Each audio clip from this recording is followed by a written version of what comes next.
नमस्कार, आप देख रहे हैं जीपी न्यूज बिहार और मैं हूं आपके साथ डॉक्टर गौतम पांडे।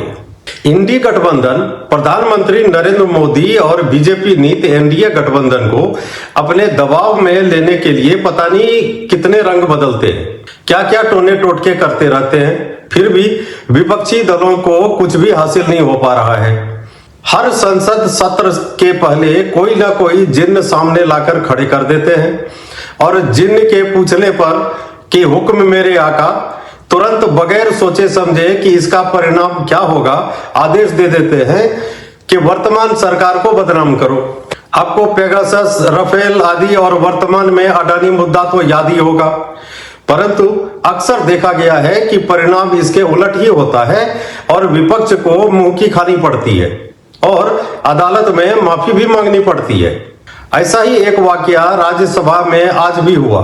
विपक्ष के कुछ लोगों ने राज्यसभा के सभापति जगदीप धनखड़ के खिलाफ राज्यसभा सेक्रेटरी को एक अविश्वास प्रस्ताव दिया है, जबकि वो जानते हैं कि ये प्रस्ताव लोकसभा और राज्यसभा में पास नहीं हो सकता क्योंकि दोनों ही सदनों में विपक्ष के पास बहुमत नहीं है। फिर भी प्रस्ताव ले आए। उस प्रस्ताव पर कुछ 50-60 सांसदों ने हस्ताक्षर भी किए हैं। सूत्रों के हवाले से पता चला है कि जब विपक्ष के संसद से सवाल किया गया कि जब आप सदन में प्रस्ताव पास नहीं करवा सकते क्योंकि आपके पास बहुमत नहीं है और आप सभापति को पद से हटा भी नहीं सकते हैं, फिर ये प्रस्ताव लाए ही क्यों?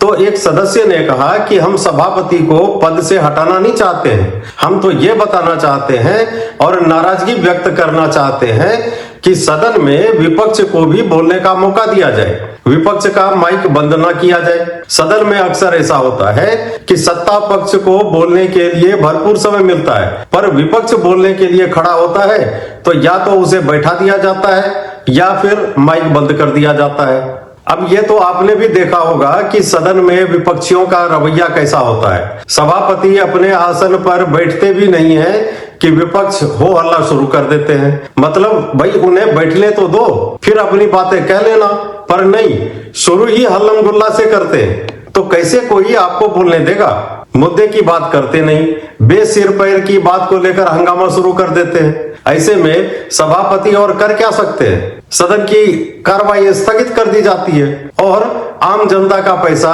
पानी में गया, उससे आपको कोई लेना देना नहीं है क्योंकि आपको तो पैसे मिल ही जाएंगे। आपकी जानकारी के लिए बता दें कि सदन को चलाने में प्रति मिनट लगभग 2.5 लाख रुपये खर्च होता है।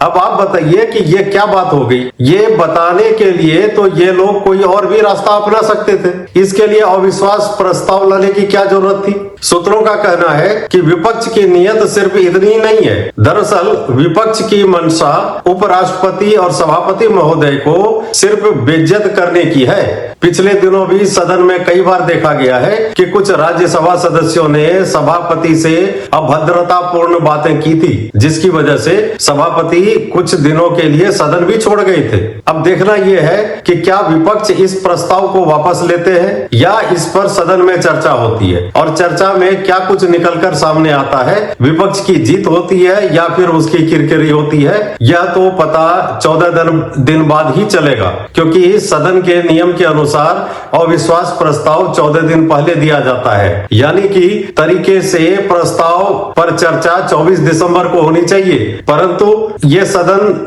की कार्रवाई अभी 20 दिसंबर तक चल रही है तो इस प्रस्ताव का कोई मतलब नहीं रह गया। इस मुद्दे पर आगे क्या कुछ निकलकर सामने आता है, हम पल पल की जानकारी आपको देते रहेंगे। आप हमारे साथ बने रहें। आपको ये वीडियो कैसा लगा हमें कमेंट में जरूर लिखें। वीडियो को लाइक और शेयर करें। अगर आपने मेरा चैनल अभी तक सब्सक्राइब नहीं किया है तो अभी कर ले और नोटिफिकेशन ऑन कर ले ताकि मेरा वीडियो सबसे पहले आपको मिले।